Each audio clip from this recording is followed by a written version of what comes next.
2008 में आई फिल्म गजनी अपने समय की हिट फिल्म थी, जिस फिल्म में आमिर खान को भूलने की बीमारी थी। इसी वजह से आमिर खान ने अपने पूरी बॉडी पर अपने दुश्मनों के नाम लिखवा रखे थे। लेकिन अब जरा सोचिए, अगर ये कहानी असली हो तो। चलिए आज आपको मुंबई के गजनी की कहानी बताते हैं। ये कहानी है मुंबई के गजनी की, जिसने अपनी पूरी बॉडी पर अपने 22 दुश्मनों के नाम लिखवा रखे थे। ठीक वैसे ही जैसे गजनी फिल्म में आमिर खान ने अपने पूरे शरीर पर दुश्मनों के नाम लिखवा रखे थे। लेकिन फिल्म में तो हीरो को भूलने की बीमारी थी, लेकिन मुंबई के गजनी को तो भूलने की कोई बीमारी थी ही नहीं।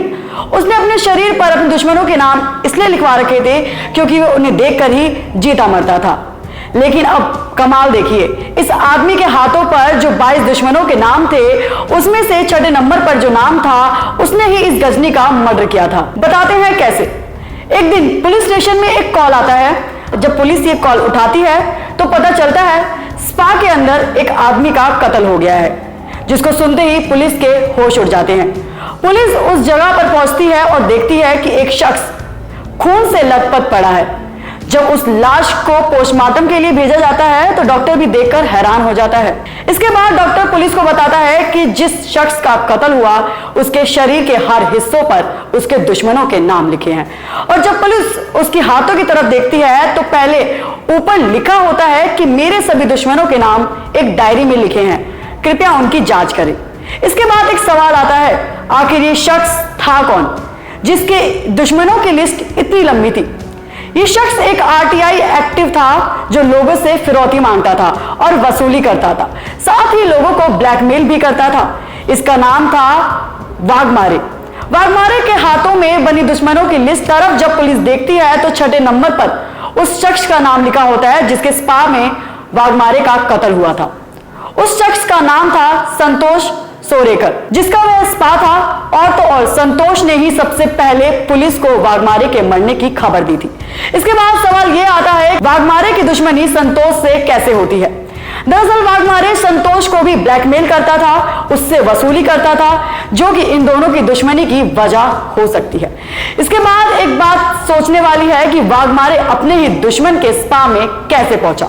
जब पुलिस ने संतोष से पूछा तो पता चला कि वाघमारे बीती रात 12:30 बजे अपनी गर्लफ्रेंड के साथ, जो कि 21 साल की थी, उसके साथ वह उसी स्पा में आया था।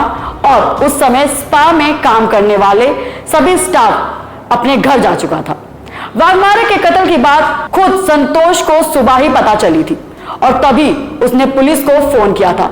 इसके बाद जब पुलिस उसकी गर्लफ्रेंड से पूछताछ करती है तो पता चलता है कि वाघमारे और उसकी गर्लफ्रेंड अपना बर्थडे सेलिब्रेट करने एक बार में जाते हैं।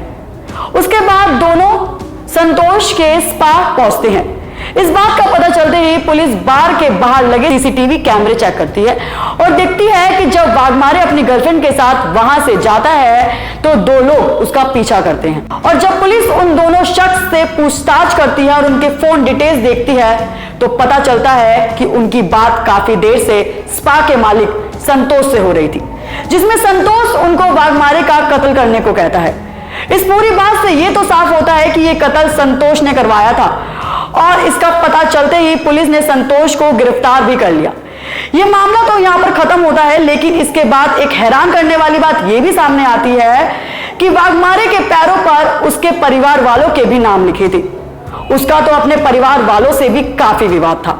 इस पूरी कहानी को सुनकर आप सोच सकते हैं कि कैसे एक इंसान एक फिल्म को देखकर इंस्पायर होता है। वह फिल्म से अच्छी बातें सीखे ना सीखे, लेकिन बुरी आदतों को जरूर अपनाता है। अब इस पूरी कहानी को लेकर आपकी क्या राय है, कमेंट करके जरूर बताएं।